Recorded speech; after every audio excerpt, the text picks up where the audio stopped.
Before the storm shattered his world, life for James Carter felt whole and meaningful. A career military man in his early 30s, James had served multiple tours overseas, each time returning home a little more weathered but deeply anchored by the love of his wife, Emily. They had been married for 5 years, a union built, he thought, on trust, respect, and unshakable loyalty. Emily was the kind of woman who sent care packages filled with handwritten letters, snacks, and mementos that smelled like home. She knew how to make him laugh, even from thousands of miles away. They'd spend hours on video calls talking about their future, plans to buy a house in the suburbs, start a family, maybe even open a small cafe once James retired from the military. To James, she was more than a wife. She was his safe harbor, his constant through the chaos of the world. Before this most recent deployment, they'd shared a quiet dinner on their porch, watching the sunset melt into the horizon. She had held his hand tightly, tears in her eyes, whispering promises of forever. He left believing, without a shadow of doubt, that their love was ironclad. Stationed in the Middle East, James clung to those memories. In the darkness of war, they became his light, his reason to push through the grueling days and the lonely nights. Though missions were dangerous, his heart remained tethered to home, to her. So when the email arrived, a sterile, abrupt message from the woman he believed would never betray him, it didn't just shatter his heart. It cracked his entire reality. The woman he trusted with his life had not only left him, but done so in the coldest way possible. And worse, it was only the beginning. Deployment was never easy, but this one felt heavier than the rest. James had been stationed in a remote outpost in the Middle East, where the sun scorched the earth by day and the nights were haunted by the distant rumble of danger. Every morning began with a routine of readiness: body armor, weapons checks, and patrol briefings, all carried out with clinical precision. The heat was merciless, sleep was broken, and each breath carried the weight of uncertainty. The physical toll was relentless. Exhaustion settled deep in his bones, and every muscle ached from constant movement, gear weight, and the unpredictable terrain. But it wasn't the physical hardship that wore him down the most. It was the emotional isolation. Surrounded by fellow soldiers, James was never truly alone, yet he often felt profoundly lonely. There were moments in the silence, after night watch or in the lull between missions, when the absence of a familiar voice felt unbearable. In those moments, he'd think of Emily. Her laughter, her gentle reminders to breathe, her quirky texts that used to brighten his days.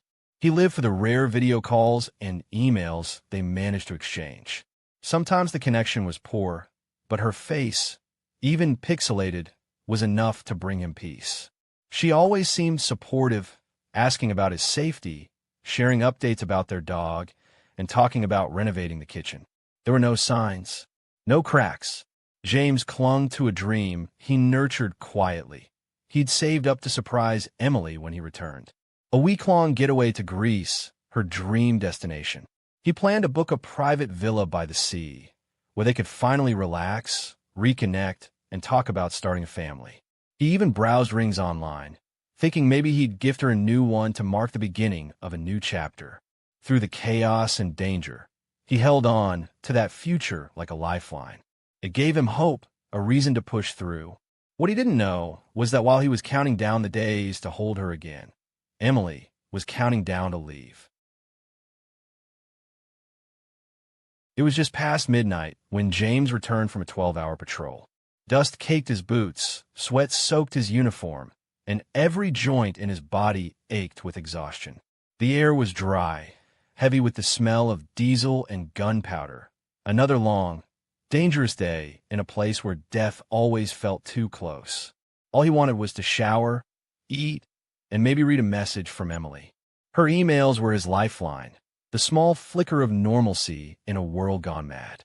He sat on the edge of his cot, peeled off his gloves, and tapped into the limited satellite Wi-Fi.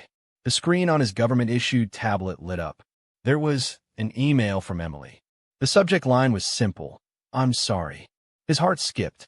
A sinking feeling settled in his chest, but he tried to shake it off. Maybe something bad had happened at home. Maybe she was just missing him too much. But the moment he clicked it open, he knew. The message was short, cold, mechanical. James, I can't keep pretending. I've fallen out of love, and I need to live my life for me now. This marriage hasn't been working, and I can't keep waiting for you to come home to fix it. I've already filed for divorce. I've taken what's mine from our joint account, so I can start over. Please don't try to contact me. I'm sorry. I hope you find peace. Emily. At first, he just stared at the screen, blinking as if the words might shift or vanish. He reread it. Once. Twice. His fingers trembled. His chest tightened. A strange ringing filled his ears. Was this a joke? A cruel prank? Then came the gut punch. I've taken what's mine. He immediately logged into their shared bank account. Or tried to. Password denied. He tried again. Then checked the balance through a separate alert service he used. 0. Not a cent left. That's when reality hit. This wasn't just a breakup. It was betrayal, strategic, cold, and final.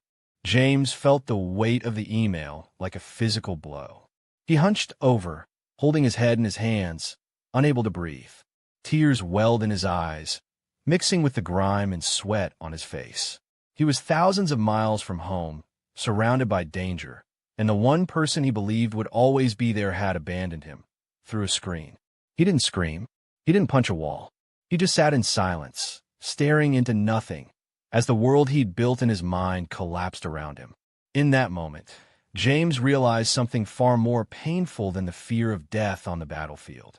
He had lost the woman he loved, the future he envisioned, and the trust that held him together, all with a few lines of cold text and an empty bank account.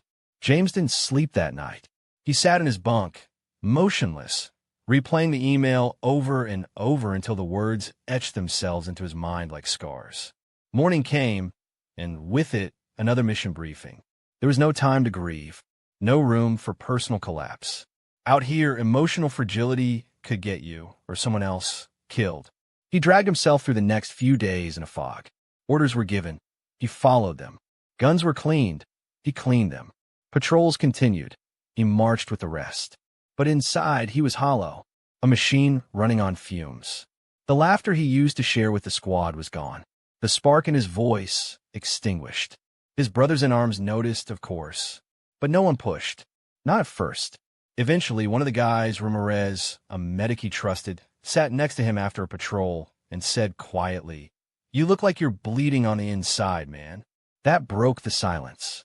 Later that night, James spoke to the unit's chaplain, a grizzled old man who had seen too much pain to be surprised by anything. James barely got the words out before the tears came. He hated that he cried in uniform, but the chaplain didn't judge. He just listened.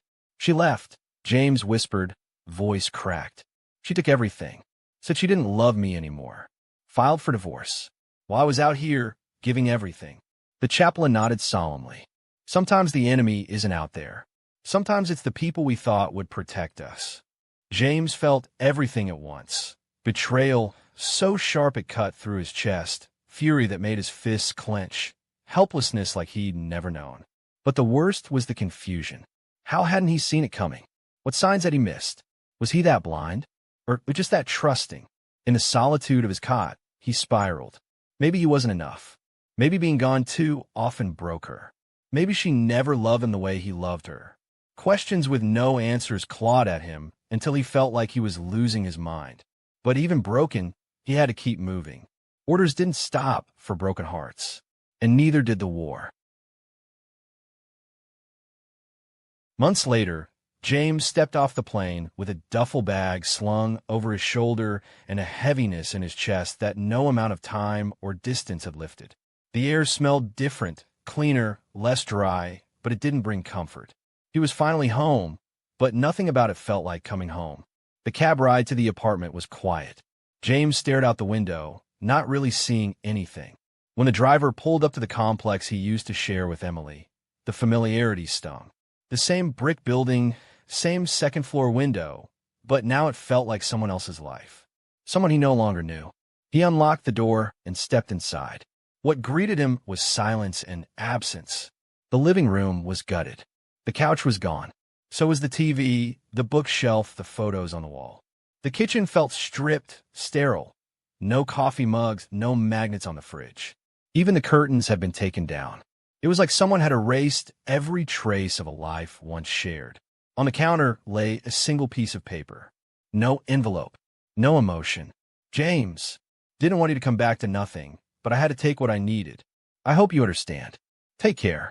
There was no name at the bottom. No apology. No warmth. Just emptiness. Friends and family reached out in the following days, some shocked, others tiptoeing around the subject. His mother, heartbroken. His brother, furious. A mutual friend finally confessed that Emily had been spending time with someone else even before James deployed. A co-worker, younger and flashier. They were living together now, out in another city. Social media confirmed it. Smiling photos, new apartment, fresh start. She looked like she hadn't lost a night of sleep. James couldn't bring himself to confront her. He barely recognized her anymore. He went to the bank to assess the damage. The clerk's expression said it all when she pulled up the account history. Transfer after transfer, small amounts at first, then larger withdrawals just before the divorce filing. She had timed everything. A slow bleed leading to financial hemorrhage. At the lawyer's office, things only got worse. She had filed for divorce, citing irreconcilable differences. No mention of infidelity or abandonment. Since James hadn't contested it while overseas, the process had finalized without him. Her name was off everything. She walked away clean. The legal fees alone were daunting. On top of that, she'd taken half of the savings, most of the furniture, and left him with a pile of bills under his name. The life they built was gone, dismantled piece by piece while he was across the world fighting for a country that didn't even protect him from this kind of ambush. James stood in the empty apartment that night, the walls echoing with memories, and realized that returning from war was only the beginning of his battle. What James hoped would be the closing chapter turned out to be just the beginning of an even more painful ordeal, the legal aftermath. Though the divorce had already been processed in his absence, James still had to fight to protect what little he had left. He hired a lawyer, one experienced with military divorce cases, who quickly laid out the hard truth. Because he hadn't been able to respond in time while deployed, the court had ruled mostly in Emily's favor by default. The divorce was finalized, the assets divided, and she had made sure to act just before deployment ended, taking advantage of his absence. His lawyer pulled financial records and emails, revealing a disturbing pattern. Emily hadn't just made a sudden decision. She had planned everything. Over 6 months, she had slowly siphoned funds into a separate account, opened new credit lines in her name, and set the groundwork to ensure she'd walk away with the upper hand. She even transferred ownership of their joint car without his knowledge by filing a forged title change. James sat in the lawyer's office in stunned silence, the reality weighing heavier than any deployment gear. While he was dodging gunfire and sleeping in the dirt, she was securing her freedom and her financial future with clinical precision. The court proceedings offered no relief. Every appearance felt like reopening a wound. The judge upheld most of the original rulings. Since James hadn't contested in time and there was no formal evidence of fraud or infidelity admissible, the division of property and money stood. She got the furniture, the car, and nearly 70% of their savings. Worse, she had left him saddled with shared credit card debt, which she stopped paying once she walked out. Bills began to pile up. His credit score, once pristine, nosedived. Collection calls started. Rent was overdue. Rebuilding felt impossible. The savings he'd worked for over the years gone. His military paycheck barely covered essentials, and starting from scratch meant making painful choices. Sell belongings, cancel services, skip meals. The war overseas had tested his body. The war back home was testing his soul. For the first time in his life, James wasn't just broke. He was broken. James had faced gunfire, roadside bombs, and the haunting silence that followed fallen comrades.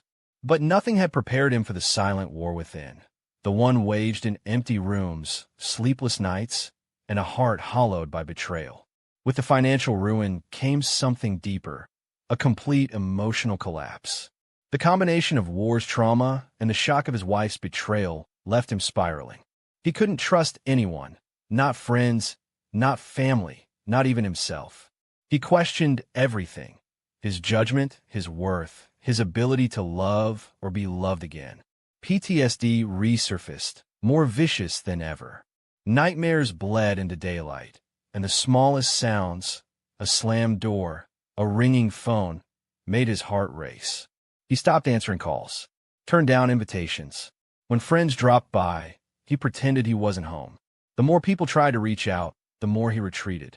It felt safer in isolation, less room for betrayal. Rock bottom wasn't a dramatic scene. It came one night, quiet and slow. James sat alone in the dark, the walls closing in. A single thought looped in his mind. What's the point? His hand hovered over a bottle of pills. It wasn't about ending pain. It was about finally silencing the screaming void inside him. But that night, an unexpected message lit up his phone. It was Mike, a fellow veteran and old friend. "Haven't heard from you. I've been where you are. You're not alone, brother." That simple message broke something, not in a destructive way, but like a crack in ice letting light through. James responded, slowly. Over days, then weeks, he began to open up. Mike got him connected with a VA counselor, a woman who didn't offer cliches, just honest, steady support. She didn't tell him to move on. She told him to survive each day, one at a time. Through therapy and reconnecting with others who'd been through hell, both on and off the battlefield, James began to rebuild. Not fast, not easily, but genuinely.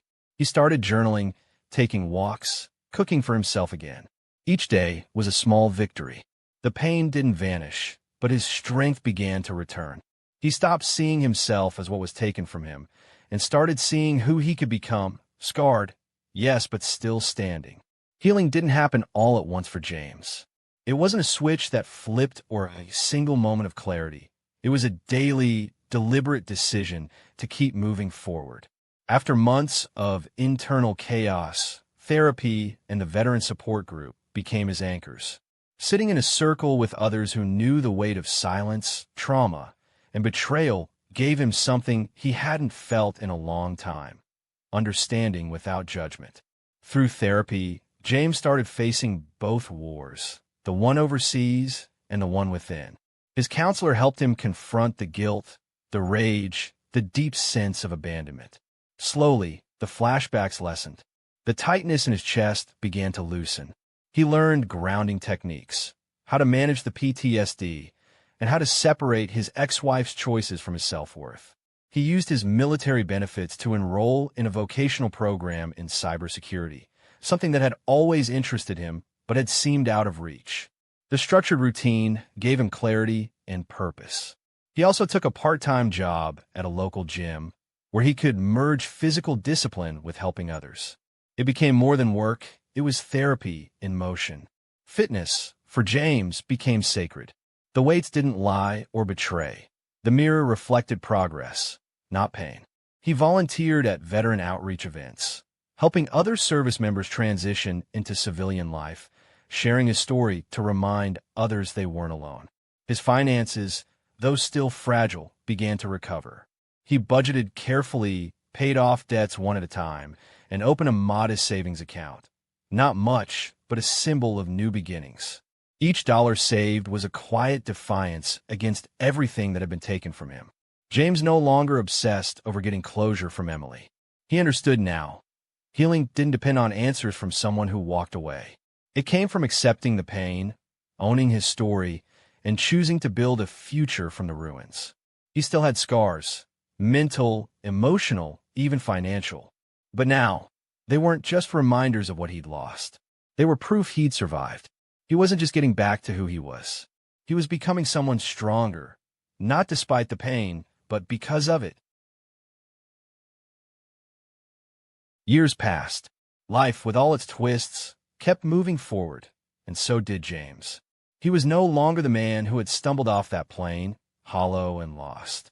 Now, he had a stable job in cybersecurity, a close-knit circle of friends, and his own small home, modest, but filled with peace he had built himself. The trauma was still there like faint scars under the surface, but it no longer defined him. Then one ordinary afternoon, While grabbing coffee at a downtown cafe, James heard a familiar voice behind him. He turned and saw her, Emily. She looked different, tired, older than her age. There was a flicker of recognition, followed by awkward surprise. She gave a hesitant smile and approached. Her voice trembled slightly.